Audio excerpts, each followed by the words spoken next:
Well, good afternoon and welcome. Thank you for coming to this, what I think is one of the most important panels here at SBJ RTDNA this year. It's called Every Mind Matters, and it matters how we report. We're going to have Julio Cesar Ortiz talk about ethnicity. When you hear that the person who went into a room, shot the kids, shot himself, happens to be from Mexico, you have to be aware, what does that mean to you as a reporter? When you have covered before stories, or you think, oh, people on the fields. So throughout this presentation, I'm gonna invite you into your insight of what it is that you're feeling when you're reporting a story on a minority and mental illness. So it's a double duty that you have. You can just say,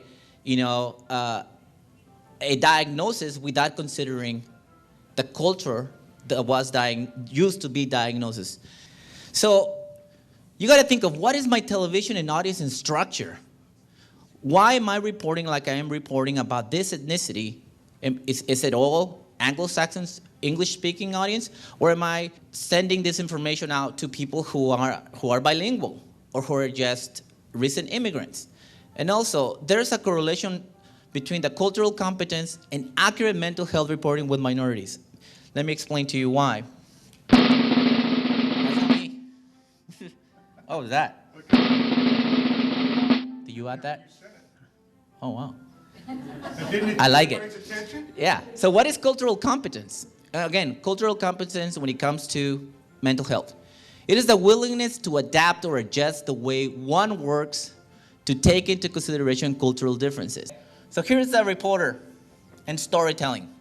Most likely, 80 to 90% of the times, if the member of the ethnic group is affected by mental health, he will be an immigrant.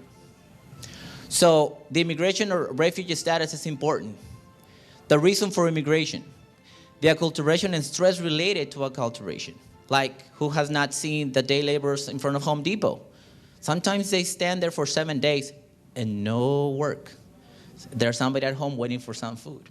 How does that play into it? Religious and spiritual beliefs, social status, and access to adequate resources. Going back to the point of the resource is very important. We Hispanics, specifically Hispanics, and Asian cultures as well, we're very collectivist. If I have a mental disorder, so does my family.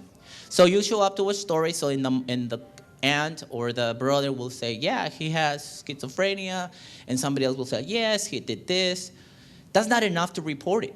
And I've seen reporters in all English and Spanish saying, well, according to the aunt, he has been taking pills for schizophrenia.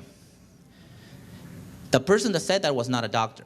And you need to make the extra effort to make a phone call to confirm that diagnosis, especially with Hispanics, where we work with word of mouth. What we want, all these panelists and myself, what we want, and I want as myself, consider myself, future mental health reporters that have stories that while reporting, they gain knowledge of specific minority groups. And reporting skills should have a wide repertoire of verbal and nonverbal responses while interviewing the person. So kind of being sensitive is very important.